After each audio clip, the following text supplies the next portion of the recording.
প্রিয় শিক্ষার্থীরা, আমাদের বর্তমান বিশ্ব একটা মহামারী অতিক্রম করছে। কবে যে স্বাভাবিক অবস্থা হবে আমরা কেউ এখন পর্যন্ত নিশ্চিত না। তো তোমাদের পড়ালেখা যেন ব্যাঘাত না ঘটে, এ কারণে আমরা অনলাইনে তোমাদের পড়াশোনাগুলো এগিয়ে নিতে চাচ্ছি। আমি নীলফামারী সরকারি উচ্চ বিদ্যালয়ের পক্ষ থেকে মোহাম্মদ হাবিবুর রহমান। আজকে আমরা আলোর প্রতিফলন যে চ্যাপ্টার, ওই চ্যাপ্টার নিয়ে আলোচনা করব। আলোর প্রতিফলনের উপর তোমাদের ধারণা অনেক আগ থেকেই ছিল। আমি সরাসরি যেতে চাচ্ছি দর্পণে। আমরা দর্পণ কাকে বলবো? দর্পণটা হলো আসলে এই যে দেখো, আমি একটু আর্ট করে নেই। মনে করো এটা একটা গোলক। এই গোলকটার আমরা যদি একটা অংশ কেটে নিই, তাহলে কেটে নিলে কি দাঁড়াচ্ছে? এরকম হবে। তাহলে এইরকম যখন আমরা পেলাম, তখন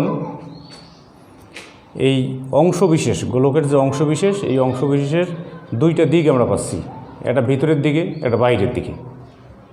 তো এখন এই একটা পৃষ্ঠে আমরা যদি সিলভারিং করি বা পাড়া লাগিয়ে দেই, তাহলে এই পৃষ্ঠটা কি হয়ে যাবে? এই পৃষ্ঠটা অস্বচ্ছ হয়ে যাবে। এই পৃষ্ঠটা অস্বচ্ছ হয়ে যাবে, আর এই পৃষ্ঠে আলো পড়বে। তাহলে এই পৃষ্ঠটাকে আমরা প্রতিফলক পৃষ্ঠ বলবো। প্রতিফলক পৃষ্ঠ। আচ্ছা, আবার যদি আমরা এরকম করি যে আমরা যে গোলক নিয়েছিলাম, সেই গোলকের অংশবিশেষ আবারও নিলাম। এখন নেওয়ার পর আমরা যদি পাড়াটা এই দিকে লাগিয়ে দেই, তাহলে প্রতিফলক পৃষ্ঠটা ভিতরের দিকে, আর এইটার প্রতিফলক পৃষ্ঠটা বাইরের দিকে। তাহলে এই প্রতিফলক পৃষ্ঠটা হলো উঁচু, আর এই দিকের যে প্রতিফলক পৃষ্ঠটা, এইটা হলো নিচু, আর এইটা হলো উঁচু। তো এই যে উঁচু, যেটা প্রতিফলক পৃষ্ঠটা যেটার উঁচু, সেই পৃষ্ঠটাকে, অর্থাৎ ওই দর্পণটাকে আমরা বলবো উত্তল দর্পণ। এখানে কি হয়? এখানে আলোর প্রতিফলন ঘটবে, এখানেও আলোর প্রতিফলন ঘটবে। তাহলে দর্পণ আমরা কাকে বলবো? দর্পণ হইল একটি গোলকের অংশবিশেষ যেখানে আলোর নিয়মিত প্রতিফলন ঘটে। তাহলে যে প্রতিফলক পৃষ্ঠটা উঁচু, সেইটাকে আমরা বলবো উত্তল দর্পণ। আর এই যে নিচু পৃষ্ঠ বিশিষ্ট যে দর্পণটা, সেটাকে বলবো আমরা অবতল দর্পণ। তাহলে মনে হয় ক্লিয়ার হয়ে গেছে এখন। আচ্ছা, এছাড়াও আর একটি দর্পণ আছে। ওই দর্পণটা হলো সমতল দর্পণ। সমতল দর্পণ, এইটা মনে করো এটা একটা দর্পণ। এই দর্পণটা সমতল দর্পণ। এটি হলো সমতল দর্পণ। তো আমরা একটা সোজা জিনিস, সোজা মনে করো যে কাঁচের পৃষ্ঠ আছে, কাঁচ পৃষ্ঠ আছে, সেটাকে আমরা পাড়া লাগিয়ে দিলাম। এইটাকে বললাম আমরা সমতল দর্পণ। আর দুইটা ছিল গোলকের অংশবিশেষ। এই গোলকের অংশবিশেষকে আমরা আবার দুই ভাগে ভাগ করেছিলাম, একটা হলো উত্তল দর্পণ, একটা হলো অবতল দর্পণ। তাহলে আমরা দর্পণ পেলাম দুই ধরনের। তাহলে দর্পণকে আমরা যখন শ্রেণীবিভাগ করব, এই দর্পণটা হলো, একটা হলো গোলীয় দর্পণ, একটা গোলীয় দর্পণ, আর একটা হলো সমতল দর্পণ। এই গোলীয় দর্পণটা আবার আমরা দুই ভাগে ভাগ করলাম, একটা হলো অবতল দর্পণ,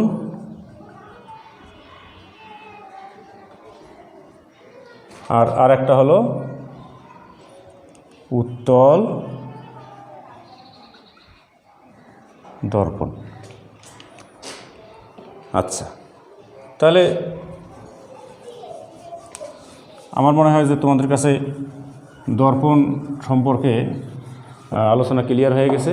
তাহলে আমরা দর্পণ বললাম যে একটি গোলকের অংশবিশেষ যাতে আলোর নিয়মিত প্রতিফলন ঘটে। দর্পণকে আমরা দুইভাবে ভাগ করেছি, একটা হলো গোলীয় দর্পণ, একটা হলো সমতল দর্পণ। এই গোলীয় দর্পণটাকে আবার দুইভাবে ভাগ করেছি, একটা হলো অবতল দর্পণ আর একটা হলো উত্তল দর্পণ। তো আসলে দর্পণে আমরা আমাদের ছবি দেখি, বস্তুর ছবি দেখি। এইটাকে পদার্থবিজ্ঞানের ভাষায় আমরা বলবো প্রতিবিম্ব। তো প্রতিবিম্ব কেমন করে গঠিত হবে, কোথায় গঠিত হবে, কেমন দেখাবে, বড় দেখাবে না ছোট দেখাবে, এগুলো আমরা একের পর এক আলোচনা করব। তো এই যে আমরা আর একটু ধারণা তোমাদেরকে দেই, এইটা যদি একটা গোলক হয় তাহলে এই গোলকটার একটা কেন্দ্র আছে, এই কেন্দ্র আছে।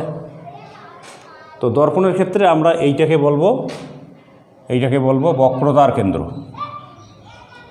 বক্রতার কেন্দ্র। তো আমরা যদি এটা কেটে নেই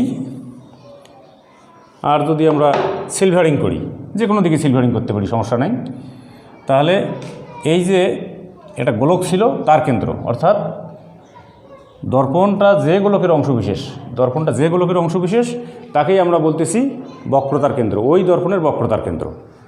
তো এখন এই যে আমরা অংশবিশেষ কেটে নিলাম, এইখানে তোমরা দেখবা যে একটা জায়গা আছে সবচেয়ে উঁচু, কিংবা হতে পারে একটা জায়গা সবচেয়ে নিচু, প্রতিফলক পৃষ্ঠের উপর নির্ভর করবে।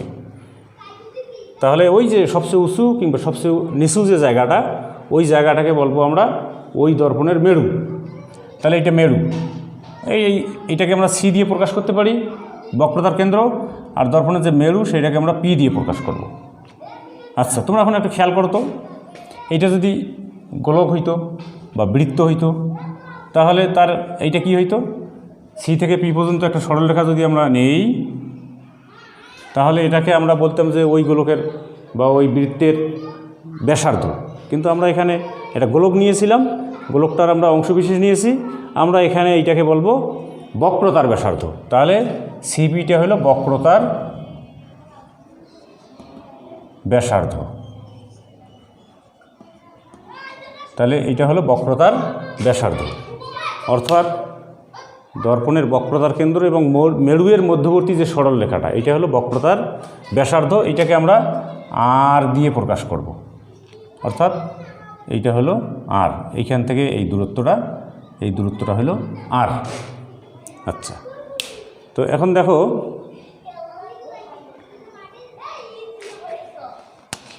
আমরা যদি এমনটা করি যে এটাকে বাড়িয়ে দিলাম, তাই না, তাহলে এই সরল রেখাটা কোন দিক দিয়ে গেল, বক্রতার কেন্দ্র এবং মেরুয়ের মধ্য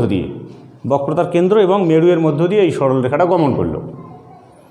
তো এই আলোর প্রতিফলনের ক্ষেত্রে অর্থাৎ দর্পণের ক্ষেত্রে আমরা এইটাকে বলবো প্রধান অক্ষ।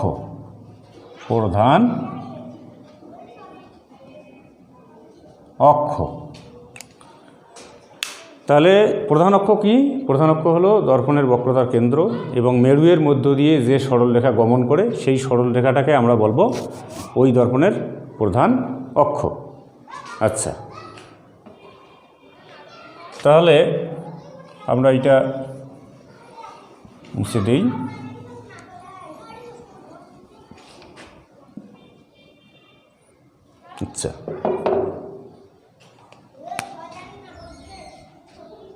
আচ্ছা, এখন দেখো আমরা প্রধান অক্ষ বলছি, প্রধান অক্ষ বলেছিলাম। তাহলে এই প্রধান অক্ষটার ক্ষেত্রে আমরা দেখলাম যে রেখাটা বক্রতার কেন্দ্র এবং মেরুয়ের মধ্য দিয়ে যাচ্ছে, এই রেখাটা যাচ্ছে।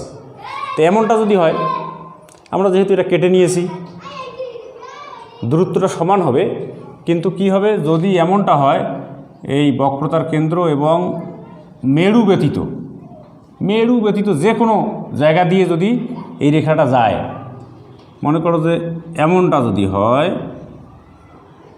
তাহলে মনে করো এটা P1, এটা P2, আমরা প্রধান অক্ষ বলছি সিপিকে। তাহলে এইখানে দেখো বক্রতার কেন্দ্র এবং মেরু ব্যতীত যে কোনো বিন্দু দিয়ে যদি একটি সরলরেখা গমন করে তাহলে সেটাকে আমরা বলবো গৌণ অক্ষ। গৌণ অক্ষ। আচ্ছা, তাহলে গৌণ অক্ষ কি? CP1 হতে পারে, CP2 হতে পারে। তাহলে গৌণ অক্ষ যেটা, গৌণ অক্ষটা মেরু দিয়ে যাবে না, বক্রতার কেন্দ্র দিয়ে যাবে, কিন্তু মেরু ব্যতীত আরও অন্য যে জায়গাগুলো আছে, অন্য যে স্থানগুলো আছে সেই দিক দিয়ে যাবে এই সরলরেখাটা। তাহলে এইটা হলো গৌণ অক্ষ। আচ্ছা, এখানে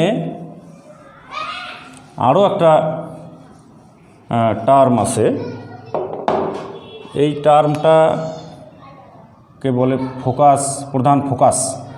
প্রধান ফোকাসের ক্ষেত্রে আমরা এটাকে আর একটু সাজিয়ে নেই। প্রধান ফোকাসটা হবে কেমন? মনে করো এটা একটা দর্পণ, তাহলে এইটা মনে করো যে প্রধান অক্ষ, মনে করো এটা বক্রতার কেন্দ্র। তো এই যে প্রধান অক্ষটার সমান্তরালে মনে করো কিছু আলোক রশ্মি আপতিত হইল, মনে করো কিছু আলোক রশ্মি প্রধান অক্ষের সমান্তরালে দর্পণের উপর আপতিত হইল। তাহলে আপতিত হওয়ার পর সেটা কী হয়ে যাবে? প্রতিফলিত হয়ে আসবে।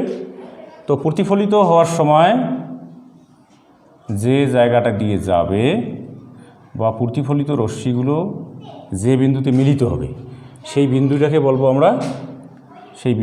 বলবো আমরা প্রধান ফোকাস। বিষয়টা ক্লিয়ার কিনা? এইখানে দেখো এইটা প্রধান অক্ষ, সিপিটা হলো প্রধান অক্ষ।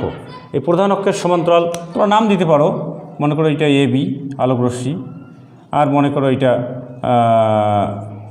MN আলোক রশ্মি। তাহলে AB আলোক রশ্মি এবং MN আলোক রশ্মি প্রধান অক্ষের সমান্তরালে যাচ্ছে। বি বিন্দুতে মনে করো যে AB আলোক রশ্মি বি বিন্দুতে আপতিত হইল, আপতিত হওয়ার পর মনে করো যে BX পথে প্রতিফলিত হইল, আর MN আলোক রশ্মিটা N বিন্দুতে আপতিত হওয়ার পর মনে করো যে NY পথে প্রতিফলিত হইল। এই প্রতিফলিত হওয়ার সময় এই আলোক রশ্মি দুইটা যে বিন্দু দিয়ে গেছে, সেই বিন্দুটাই হলো প্রধান ফোকাস। তাহলে এই যে প্রধান ফোকাস থেকে তোমরা খেয়াল করো, প্রধান ফোকাস থেকে দর্পণের মেরু এইটার একটা দূরত্ব আছে, এই যে দূরত্বটা, এই দূরত্বটা হলো ফোকাস দূরত্ব। তাহলে ফোকাস দূরত্বটা কী জিনিস? ফোকাস দূরত্বটা হলো দর্পণের মেরু এবং প্রধান ফোকাসের মধ্যবর্তী যে দূরত্ব, এইটা হলো ফোকাস দূরত্ব। আর এখানে আমরা কি পেয়েছিলাম? এখানে আমরা পেয়েছিলাম বক্রতার ব্যাসার্ধ। যদিও চিত্রটা একটু আমরা যদি এইখানে যদি দেই তাহলে মোটামুটি সমান হয়। তাহলে দেখো এই প্রধান ফোকাস থেকে মেরু আর এই বক্রতার কেন্দ্র থেকে মেরু, এই যে দূরত্বটা, এই দূরত্বটা বক্রতার ব্যাসার্ধের অর্ধেক। ফোকাস দূরত্বটা হলো বক্রতার ব্যাসার্ধের অর্ধেক। ফোকাস দূরত্ব বক্রতার ব্যাসার্ধের অর্ধেক। তাহলে ফোকাস দূরত্বটাকে আমরা প্রকাশ করেছিলাম কি দিয়ে? F দিয়ে। আর বক্রতার ব্যাসার্ধকে আমরা প্রকাশ করেছিলাম কি দিয়ে? R দিয়ে। আচ্ছা, তাহলে এই ফোকাস দূরত্বটা যদি আমরা ম্যাথামেটিক্যালি দেখি তাহলে বক্রতার ব্যাসার্ধের অর্ধেক হয়। আমরা প্রমাণ করব এটা। তাহলে এই টার্মগুলো দর্পণের ক্ষেত্রে, আলোর প্রতিফলনের ক্ষেত্রে এই টার্মগুলো আমাদের খেয়াল রাখতে হবে। তাহলে আমরা কি দেখলাম? আমরা দেখলাম দর্পণ কাকে বলে, তারপর দর্পণের যে বক্রতার কেন্দ্র এটা কী জিনিস এটা দেখলাম, বক্রতার ব্যাসার্ধ কী এটা দেখলাম, দর্পণের মেরু কী এটা দেখলাম, প্রধান ফোকাস দেখলাম। প্রধান ফোকাসকে আমরা F দিয়ে প্রকাশ করেছি, আর ফোকাস দূরত্বকে ছোটো হাতের F দিয়ে প্রকাশ করেছি, বক্রতার ব্যাসার্ধকে ছোটো হাতের R দ্বারা প্রকাশ করেছি। এবং এই দুইয়ে বক্রতার ব্যাসার্ধ এবং প্রধান ফোকাস দূরত্ব, বক্রতার ব্যাসার্ধ এবং ফোকাস দূরত্বের মধ্যে যে সম্পর্ক সেইটা হলো F = ½ গুণন R। আমরা এটা প্রমাণ করব। প্রমাণ করার আগে আলোর প্রতিফলনের ক্ষেত্রে 3টা নিয়ম আছে। এই নিয়ম 3টা তোমাদেরকে রপ্ত করতে হবে। এই নিয়ম 3টা যদি তোমরা জানো তাহলে প্রতিবিম্ব কোথায় গঠিত হবে, বস্তুকে আমরা কোথায় রাখলে কোথায় প্রতিবিম্ব পাবো, হ্যাঁ, একটা আলোক রশ্মি মানে যদি সমান্তরালে আসে প্রধান অক্ষের তাহলে কোন দিক দিয়ে যাবে, যদি বক্রতার ব্যাসার্ধ বরাবর আসে তাহলে কোন দিক দিয়ে যাবে, এই জিনিসগুলো আমাদেরকে জানতে হবে। আমরা যদি এই জিনিসগুলো জানতে পারি তাহলে দেখা যাবে যে আমরা যেখানেই বস্তুকে স্থাপন করি না কেন তার একটা আমরা প্রতিবিম্ব পাবো এবং সেই প্রতিবিম্বটা কোথায় গঠিত হবে এটা আমরা সুন্দরভাবে বলতে পারবো। আচ্ছা, আমরা এখন ওই বিষয়টাই দেখব। মনে করো এইটা একটা আমরা অবতল দর্পণ নিয়েছি। এই অবতল দর্পণটার এইটা মনে করো প্রধান অক্ষ, এইটা বক্রতার কেন্দ্র, এইটা দর্পণের মেরু, এইটা মনে করো প্রধান ফোকাস। তাহলে যদি একটা আলোকরশ্মিকে আমরা প্রধান অক্ষের সমান্তরালে আপতিত করি, আমরা দিলাম যে এইটা প্রধান অক্ষের সমান্তরালে আলোকরশ্মিটা গেল, তাহলে এই আলোকরশ্মিটা আপতিত হওয়ার পর যখন প্রতিফলিত হবে এটা কোন দিক দিয়ে যাবে? এই রশ্মিটা যাবে, প্রতিফলিত হবে ফোকাস বিন্দু দিয়ে, প্রধান ফোকাস দিয়ে। বিষয়টা ক্লিয়ার কিনা? আচ্ছা, তাহলে আমাদেরকে এখানে খেয়াল রাখতে হবে যে একটা দর্পণে অর্থাৎ অবতল দর্পণে আলোকরশ্মি যদি প্রধান অক্ষের সমান্তরালে আপতিত হয় তাহলে প্রতিফলিত হওয়ার সময় ওই রশ্মিটি প্রধান ফোকাস দিয়ে যাবে। আচ্ছা, তাহলে উত্তল দর্পণের ক্ষেত্রে কি হতে পারে? সেম জিনিসটা, মনে করো এটা উত্তল দর্পণ,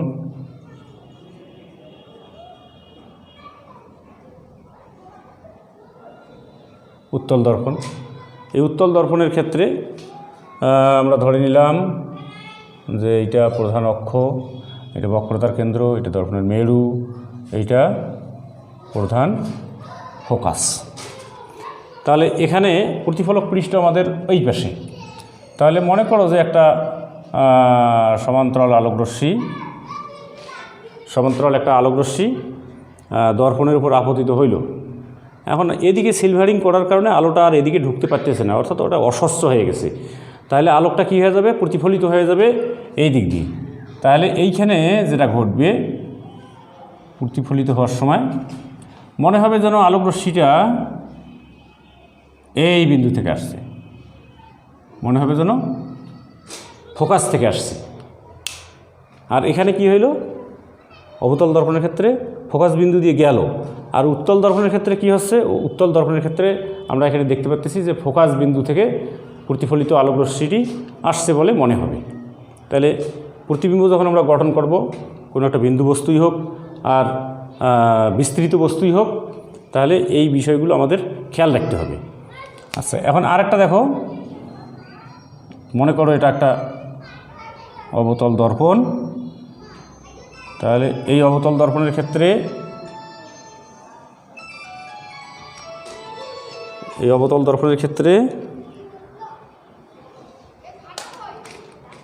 এটা মনে করো বক্রতার কেন্দ্র, এটা দর্পণের মেরু, এটা প্রধান ফোকাস।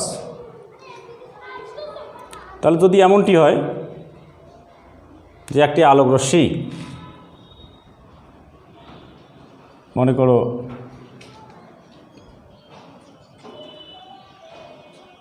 প্রধান ফোকাস দিয়ে গেল, আপতিত আলোকরশ্মিটি প্রধান ফোকাস দিয়ে গেল, এখন প্রতিফলিত হওয়ার সময় কী হবে? প্রতিফলিত হওয়ার সময় এর উল্টাটা কী হবে? প্রধান অক্ষের সমান্তরালে যাবে। যদি আলোকরশ্মিটি প্রধান ফোকাস দিয়ে যায়, আপতিত আলোকরশ্মিটি প্রধান ফোকাস দিয়ে যদি যায়, তাহলে প্রতিফলিত আলোকরশ্মিটি প্রধান অক্ষের সমান্তরালে যাবে। অনুরূপভাবে আমরা যদি এখানে উত্তল দর্পণের ক্ষেত্রে দেখি,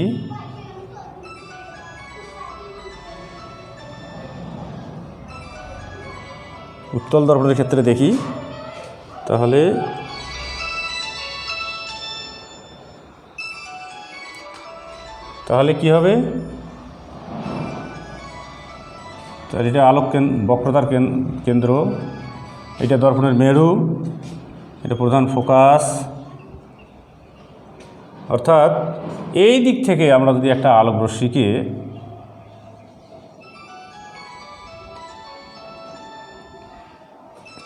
বক্রতার ব্যাসার্ধ বরাবর পাঠিয়ে দিলাম, তাহলে এই আলোকরশ্মিটা প্রতিফলিত হবে কোন দিক দিয়ে? তাহলে এই আলোকরশ্মিটা প্রধান অক্ষের সমান্তরালে যাবে।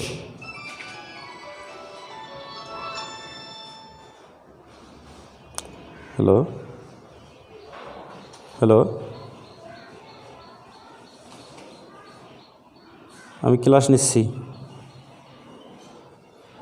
হ্যাঁ,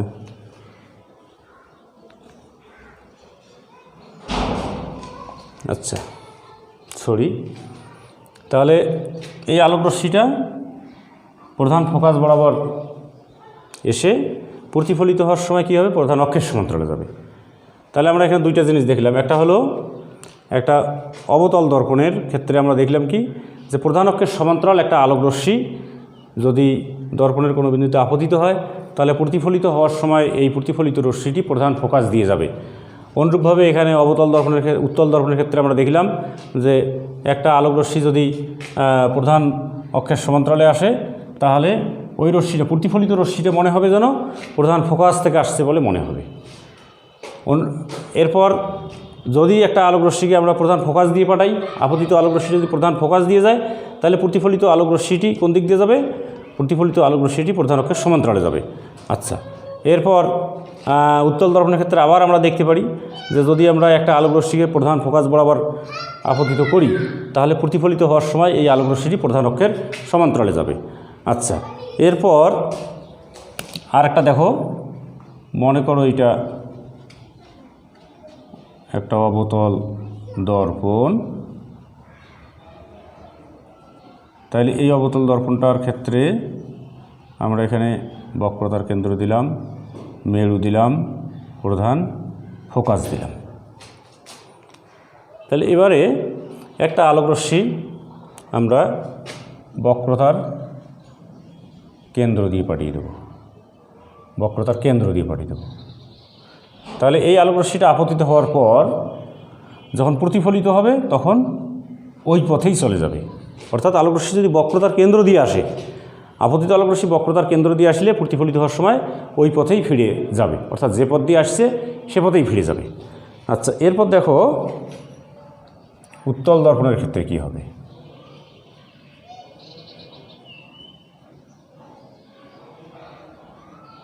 উত্তল দর্পণের ক্ষেত্রে, এই উত্তল দর্পণের ক্ষেত্রে আমরা মনে করি একটা প্রধান অক্ষ নিলাম,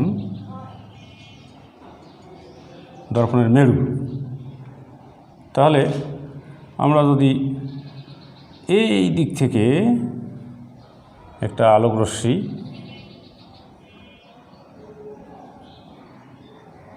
মনে করো যে প্রধান একটা আলোকরশ্মিকে আমরা বক্রতার কেন্দ্র বরাবর পাঠিয়ে দিয়েছি, তাহলে এই আলোকরশ্মিটা প্রতিফলিত হওয়ার সময় এদিক দিয়ে তো আর ঢুকতে পারতেছে না, সিলভারিং করার কারণে কি হবে, এই পথেই ফিরে যাবে। প্রিয় শিক্ষার্থীরা, তাহলে এই তিনটে বিষয় তোমাদের খেয়াল রাখতে হবে। এই তিনটে বিষয় যদি তোমরা সুন্দরভাবে খেয়াল রাখতে পারো, তাহলে এরপর আমরা প্রতিবিম্ব তৈরি করব। প্রতিবিম্ব তৈরি বস্তু দিয়ে, বিন্দু দিয়ে প্রতিবিম্ব যখন তৈরি করব, তখন দেখবা যে ওহো এইটা তাহলে এইভাবে যাবে, তাহলে প্রতিবিম্বটা এইরকম হবে। এই বিষয় কটা তোমাদের সুন্দরভাবে খেয়াল রাখতে হবে। আচ্ছা আচ্ছা, এরপর মনে করো সমতল দর্পণ নিয়ে আমরা যদি কাজ করি, তাহলে মনে করো একটা সমতল দর্পণ নিলাম।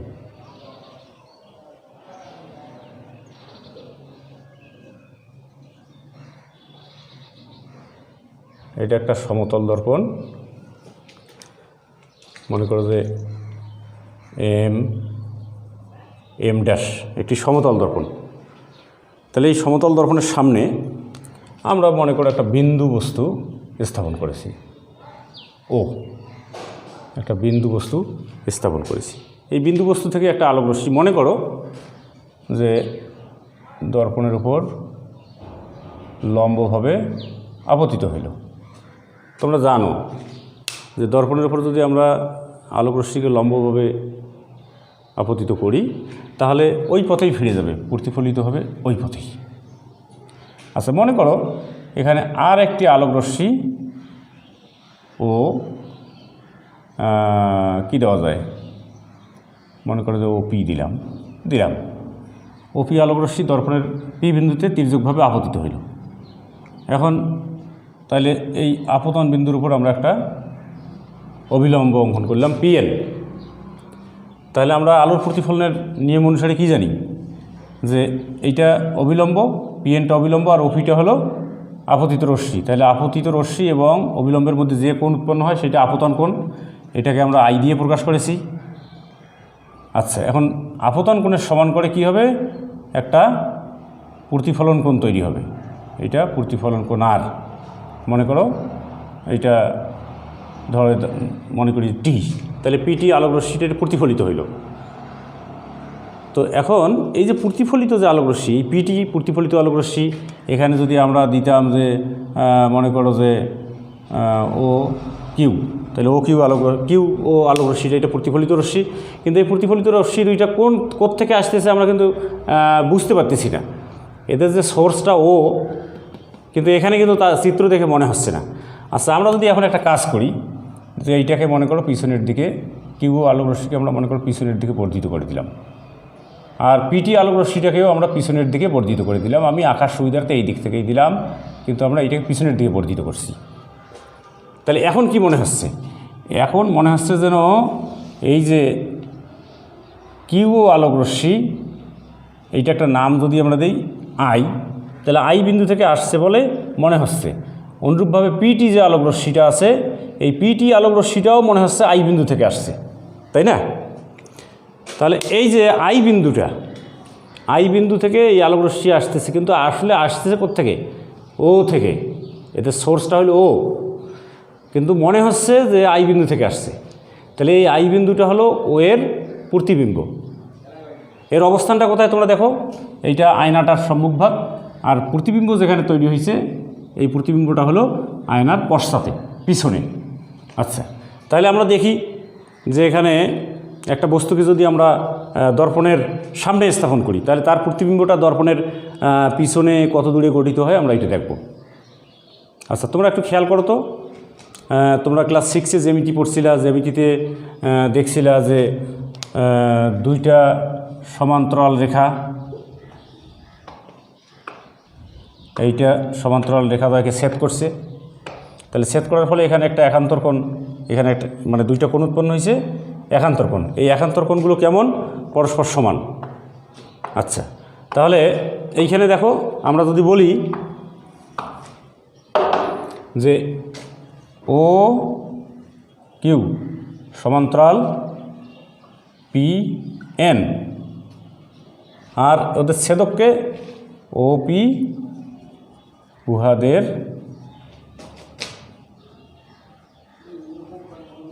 ছেদক। তাহলে কি হবে, তাহলে দেখা যাচ্ছে যে এইখানে একটা কোণ উৎপন্ন হয়েছে, এইখানে একটা কোণ উৎপন্ন হয়েছে। তাহলে এই কোণটা কি, O Q P, O Q O P কোণ সমান কি কোণ, ও পি এন কোণ, ও পি এন কোণ সমান কেন, একান্তর কোণ বলে। একান্তর কোণ বলে, একান্তর কোণ বলে এই কোণ দুইটা আমরা সমান পেলাম। তাহলে মনে করো যে এটা একটা সমীকরণ, আমরা এই সমীকরণটাকে দিলাম 1 নং সমীকরণ।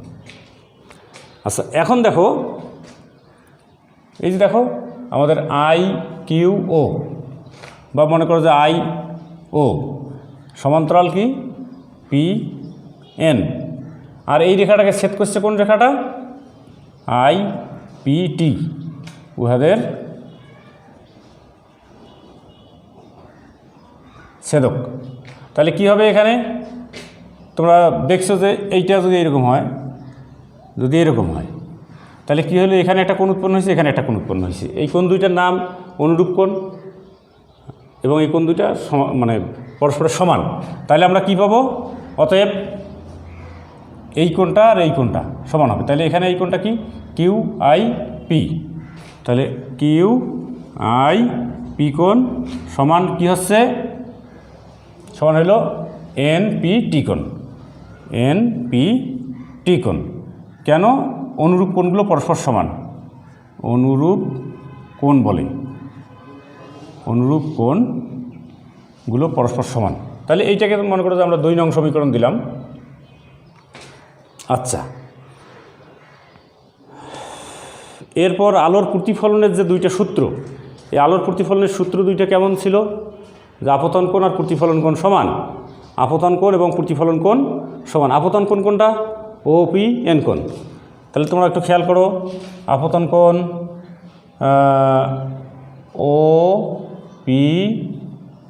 OPN কোণ, OPN কোণ সমান কি? NPT কোণ সমান NPT কোণ। তাহলে আপতন কোণ এবং প্রতিফলন কোণ সমান, অর্থাৎ এখানে আমরা কি পাচ্ছি? I সমান R, কোণ I সমান কোণ R। আচ্ছা, তাহলে আমরা যদি এটাকে সমীকরণ আকারে লিখি, সমীকরণ আকারে লিখলে তোমরা একটু খেয়াল করো, NPT, এই যে NPT কোণ সমান QIP কোণ, আর এইখানে দেখো NPT কোণ সমান OPN কোণ। তাহলে NPT কোণ, এখানে NPT কোণ, তাহলে আমরা কি লিখতে পারি? QIP কোণ সমান OPN কোণ। তাহলে আমরা 2 এবং 3 নং সমীকরণটার মধ্যে যদি সম্পর্ক স্থাপন করি, তাহলে আমরা লিখতে পারবো যে কোণ QIP কোণ সমান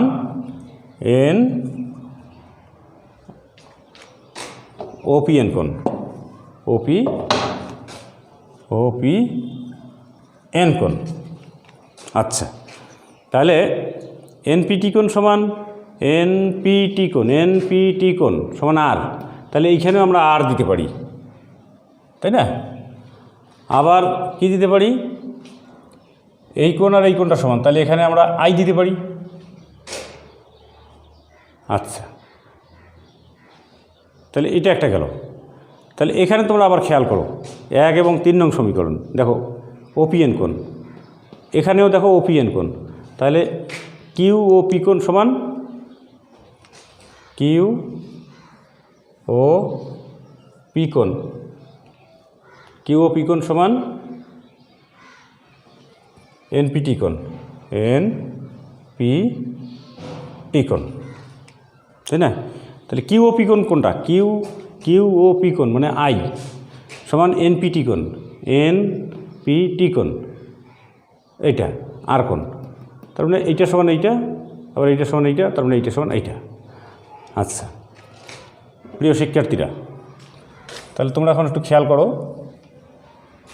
আমরা এখানে 2টা ত্রিভুজ পেয়েছি, একটা হলো QOP ত্রিভুজ আর একটা হলো QIP ত্রিভুজ। আচ্ছা, আমি মুছে দিতে চাচ্ছি এগুলো। তাহলে তোমরা একটু খেয়াল করো, এখানে দেখো ত্রিভুজ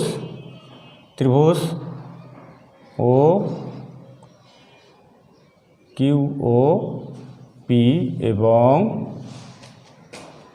ত্রিভুজ QIP, এই 2টা ত্রিভুজে আমরা কি পাচ্ছি? আমরা পাইলাম QOP কোণ সমান QIP কোণ, অর্থাৎ এই কোণটা আর এই কোণটা সমান। আচ্ছা, তারপর আমরা কি পাচ্ছি? এইখানে 90 ডিগ্রি কোণ উৎপন্ন হয়েছে, এখানেও 90 ডিগ্রি কোণ। তাহলে OQP কোণ সমান IQP কোণ সমান 90 ডিগ্রি এবং PQ উভয় ত্রিভুজের সাধারণ বাহু, PQ সাধারণ বাহু। আচ্ছা, তাহলে এই ত্রিভুজ দুটা তাহলে কী হবে? তাহলে এই ত্রিভুজ দুটা সর্বসম হবে, এই ত্রিভুজ দুটা তাহলে সর্বসম হবে। তাহলে আমরা লিখতে পারি অতএব, এখানে লিখি অতএব ত্রিভুজ QOP সর্বসম ত্রিভুজ QIP। তাহলে যখন দুইটা ত্রিভুজ সর্বসম হয়ে গেল তখন ওই ত্রিভুজের যে আর দুইটা যে বাহু আছে তাহলে এইটা আর এই বাহুটা অর্থাৎ ও কিউ, অতএব ও কিউ সমান আই কিউ। তাহলে ও কিউটা কি? ও কিউটা হলো দর্পণের সামনে, ও কিউটা হলো দর্পণের সামনে লক্ষ্যবস্তুর দূরত্ব, মানে লক্ষ্যবস্তু দর্পণ থেকে লক্ষ্যবস্তুর দূরত্ব, আর আই কিউটা হলো দর্পণ থেকে প্রতিবিম্বের দূরত্ব।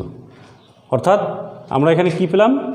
আমরা পেলাম যে দর্পণের সামনে যত দূরে বস্তু স্থাপন করা হয় দর্পণের ঠিক পিছনে তত দূরে প্রতিবিম্ব গঠিত হয়। প্রিয় শিক্ষার্থীরা, আশা করি বিষয়টা ক্লিয়ার তোমাদের কাছে এখন। তাহলে আমরা এখান থেকে যা শিখলাম যে সমতল দর্পণের ক্ষেত্রে দর্পণ থেকে যত দূরে বস্তুকে স্থাপন করা হয় দর্পণের পিছনে ঠিক তত দূরে লক্ষ্যবস্তুর প্রতিবিম্ব গঠিত হয়। আচ্ছা, এখন আমরা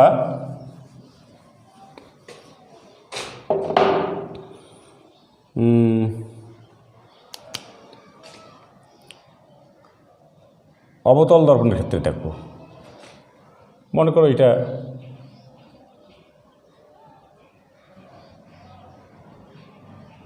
একটা অবতল দর্পণ না উত্তল দর্পণ, এটা একটা উত্তল দর্পণ আমরা নিলাম। উত্তল দর্পণের বক্রতার কেন্দ্র, দর্পণের মেরু, ফোকাস। তাহলে আমরা মনে করো যে এইখানে একটা লক্ষ্যবস্তু দিলাম, লক্ষ্যবস্তুটার নাম দিলাম এ বি। আচ্ছা, তাহলে এ বি এর মনে করো যে বি বিন্দু থেকে একটি আলোকরশ্মি বি বিন্দু থেকে দর্পণের উপর আপতিত হইল। তাহলে প্রধান অক্ষের সমান্তরালে, তাহলে এই আলোকরশ্মিটা প্রতিফলিত আলোকরশ্মিটা কোন দিক দিয়ে যাওয়ার কথা? মনে হবে যেন প্রধান ফোকাস থেকে আসছে বলে মনে হবে, তাই না? আচ্ছা, আর একটি আলোকরশ্মি আমরা কিন্তু দেখেছি যে আলোকরশ্মিগুলো কোন দিক দিয়ে যাবে। তাহলে আর একটি আলোকরশ্মি মনে করো যে আমরা দিলাম বক্রতার কেন্দ্র বরাবর। তাহলে বি বিন্দু থেকে আরেকটি আলোকরশ্মি বক্রতার কেন্দ্র বরাবর আপতিত হইল। আপতিত হওয়ার পর প্রতিফলিত হবে কোন দিক দিয়ে? যে দিক দিয়ে আসছে ওই পথেই প্রতিফলিত হবে। তাহলে এখন দেখো, এই যে মনে করো যে এটা বিএন আলোকরশ্মি, ঠিক আছে, আর এটার নাম দাও তোমরা মনে করো যে বি টি। তাহলে এই যে এখানে আমরা দিলাম এম, এখানে দিলাম এম ড্যাশ। তাহলে এম এন আলোকরশ্মিটা মনে হচ্ছে যে ফোকাস থেকে আসতেছে, আর এই যে প্রতিফলিত যে আলোকরশ্মিটা, এই আলোকরশ্মিটা মনে হচ্ছে যে বক্রতার কেন্দ্র দিয়ে যাচ্ছে। তো এই দুইটা আলোকরশ্মি মনে করো যে এইটা মনে করো এই আলোকরশ্মিটা আর এই আলোকরশ্মিটা, তাহলে দুইটা এখান থেকে যাচ্ছে কিনা মনে হচ্ছে যেন এই যে টি বি আলোকরশ্মিটা মনে হচ্ছে যে এই বিন্দু থেকে আসতেছে, এম এন আলোকরশ্মিটাও মনে হচ্ছে এই বিন্দু থেকে আসতেছে। তাহলে এই বিন্দুটা হলো বি এর প্রতিবিম্ব, আমরা এর নাম দিলাম মনে করো যে বি ড্যাশ। এখন বি ড্যাশ থেকে যদি আমরা আরেকটি বি ড্যাশ থেকে প্রধান অক্ষের উপর যদি আমরা একটা লম্ব স্থাপন করি, লম্ব অঙ্কন করি, তাহলে আমরা এই যে বস্তুটা আছে বিস্তৃত যে লক্ষ্যবস্তু ছিল আমাদের এ ড্যাশ এ বি, তার প্রতিবিম্ব এই এ ড্যাশ বি ড্যাশটা হবে এই বস্তুর, এই এ বি বস্তুটার প্রতিবিম্ব। তাহলে তোমরা একটু খেয়াল করো, এই যে লক্ষ্যবস্তুটার বি বিন্দুটা দেখো, তীর চিহ্নটা আমরা উপরের দিকে দিয়েছি, এখানেও যে প্রতিবিম্ব আমরা পেয়েছি এই প্রতিবিম্বের যে শীর্ষবিন্দু সেটাও মাথাটা উপরের দিকে, অর্থাৎ যেদিকে বস্তুর মাথা সেদিকে প্রতিবিম্বেরও মাথা। তাহলে এইখানে তোমরা একটু দেখবা যে প্রতিবিম্বটা কোথায় গঠিত হইল। 1, 2 নম্বর হইল লক্ষ্যবস্তুটার সে বড় হইল না ছোট হইল, ঠিক আছে। এরপর তোমরা খেয়াল করো যে প্রতিবিম্বটা দর্পণের সামনে হইল না পিছনে হইল। তাহলে এই জিনিসগুলো আমরা এখন ওই যে 3টে নিয়ম যে আমরা শিখিয়ে দিয়েছিলাম, ওই 3টে নিয়ম যদি আমরা মানে খেয়াল রাখি, তাহলে প্রতিবিম্ব কোথায় গঠিত হবে আমরা এটা সহজেই বুঝতে পারবো। তাহলে তোমরা এখন দেখো তো অবস্থানটা কোথায়। এই অবস্থানটা কোথায়? অবস্থান হলো দর্পণের পিছনে, দর্পণের পিছনে। কোথায়? ফোকাস এবং মেরুয়ের মাঝে,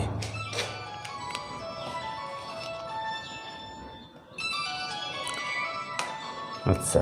এরপর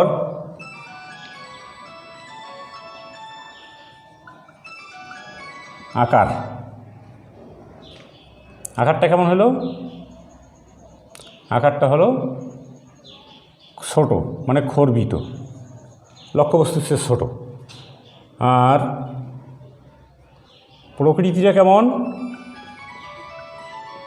প্রকৃতিটা হলো অবাস্তব।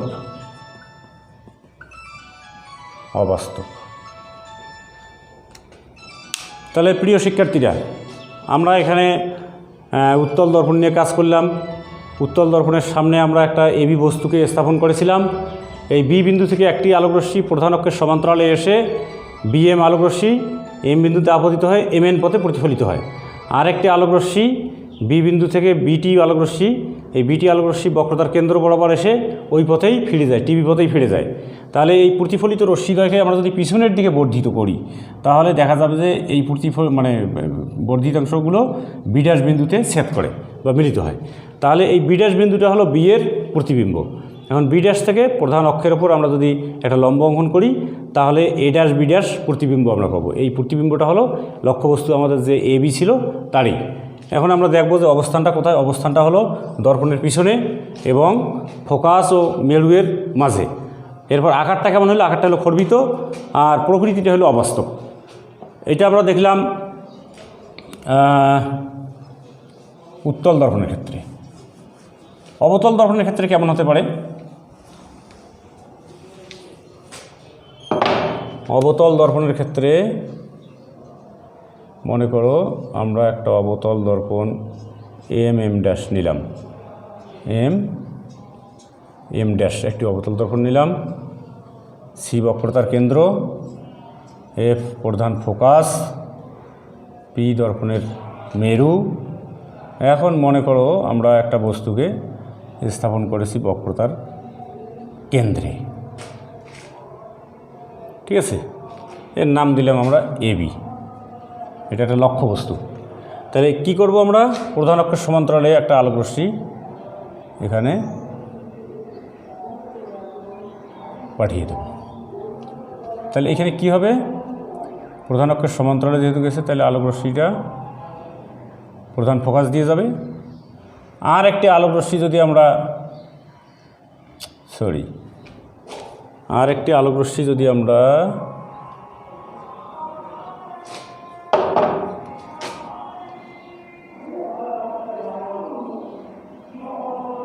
যাই হোক, যদি এদিক দিয়ে পাঠাই, প্রধান ফোকাস দিয়ে পাঠাই, তাহলে কি হবে? সেই আলোকরশ্মিটাও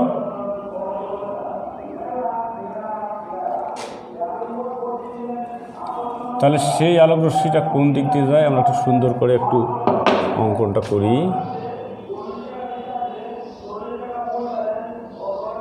মনে করো এটা সি, এটা এফ, এইটা বক্রতার কেন্দ্র। এখানে আমরা একটা বস্তু স্থাপন করলাম এ বি। তাহলে এ বি আলোকরশ্মি প্রধান অক্ষের সমান্তরালে গেল। প্রধান অক্ষের সমান্তরালে এসে এই আলোকরশ্মিটা এখানে আসলো প্রধান ফোকাস দিয়ে। আমরা এখন আর একটি আলোকরশ্মি প্রধান ফোকাস দিয়ে পাঠিয়ে দিলাম। হ্যাঁ, তাহলে এইটা প্রধান অক্ষের সমান্তরালে যাবে। তাহলে এইখানে দেখো, এইখানে মিলিত হয়েছে এইখানে। তাহলে এইটা হলো বি ড্যাশ।